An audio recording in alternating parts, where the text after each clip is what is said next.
Well, at the beginning of my career, I was here. That was a long time ago. I was in the opera studio, and I think what I took with me is the chance that I had to be on stage with the biggest opera singers in the world. The ensemble here was so rich, amazing. There was the best tenors. There was Piotr Beczawa, there was Jonas Kaufmann, Javier Camarena, all those people.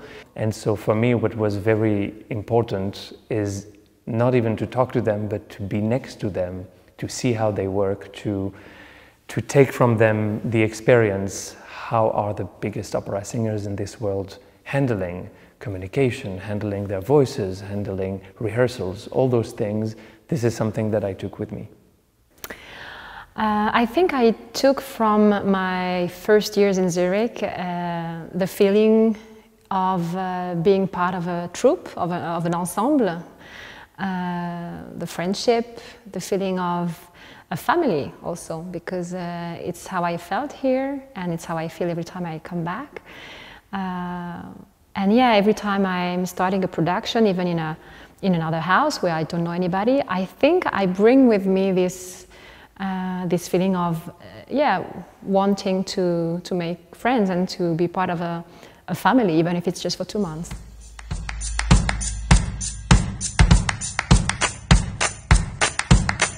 I have to say I had many beautiful moments because I had beautiful collaborations with stage directors, conductors, and some beautiful first meeting with some roles. Maybe Lialcina we've done with Cecilia Bartoli and Christoph Floy staging it. I guess my best moment here was my debut as Rodolfo. That was a big step, and it was very stressful because we were a double cast. I was doing the first weeks of rehearsals and the 2 last performances, so I had a big gap between those 2, and of course the staging changed a lot. At the moment I had a contract in Dresden, so I rehearsed here, then I went to Dresden for 3 weeks, and then when I came back it was a total new setting, new staging, which made me learn to adapt very quickly. And it's also my experience with the German houses, with Dresden, with Vienna, with Berlin. With very little rehearsals, you have to be very adaptable, very quick. And that experience for me was the most important because it was really a milestone in my career to begin to sing Rodolfo. Yeah, another big moment, of course, was Incoronazione di Poppea, because there was a production where I was pregnant, clearly pregnant. and Calixto Bieto, who was staging the show, took advantage of it, and it was really, as a woman, as an artist, and as a performer on stage, it was really something, who changed my way of being on stage. I remember, for example, a little anecdote. That was quite of an intense staging, so we had sex, violence, blood on stage, and I was pregnant with a real baby in my belly. And I remember before going on stage, I was always talking to him and telling him, look, we are going to play. It's just a game, and I'm going to play about something. If you feel it's too much, just give me a kick and I will know. But we are going to do that, but it's for fun. It's not for real.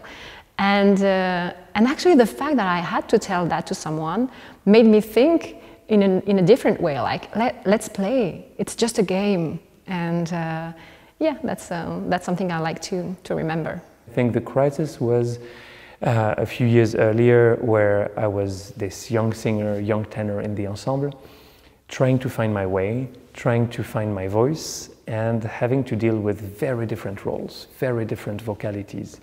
And at that time of my career, my voice was working maybe 60, 70%, but I didn't have the tops I wanted, I didn't have the projection I wanted, and I had to do very different things. At some point, I really remember at the end of that season, I was really lost, and I really had to recalibrate my singing and my voice to really own it. And that was, I wouldn't say a bad memory, but that was a crisis time that I had to learn from.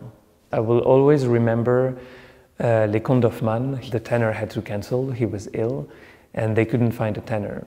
And the maestro at the time told me, could you rehearse that? And I did rehearse for, I think, 2 weeks. I did the whole role, and it fitted my voice very well. It's French repertoire, it is really my core repertoire, but it was too early, and I remember that it was very hard, very, very hard to say no.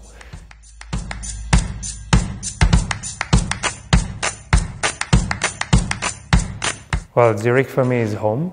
It's home for many reasons, for personal reasons, but also, you know, you always want to come back to where it all began. It began in many different places, of course, because I studied in Lausanne, I worked at the Opéra de Lausanne, but here I had my first big experiences at the highest level of demands. And for me, coming back to Zurich means coming back home. It is very important for me to work in a house where I feel that I can go back, turn my head back and see this is all that I did since I was a very young singer, and this is where it happened. I love this theater. I love the spirit of the teams here. They are really great. I love the people they choose to work together. Like, I think the projects are really well built,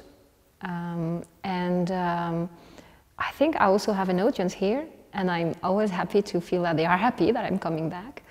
And I like to spend 2 months, because this is the time for production, in this city. It's just so nice. I go to the forest, to the lake when it's the right weather. And yeah, I take the Seilbahn Rückblick and I go to the forest, and and then I can just go back and rehearse an amazing opera. It's like, what else? And also the gelateria di Berna makes it.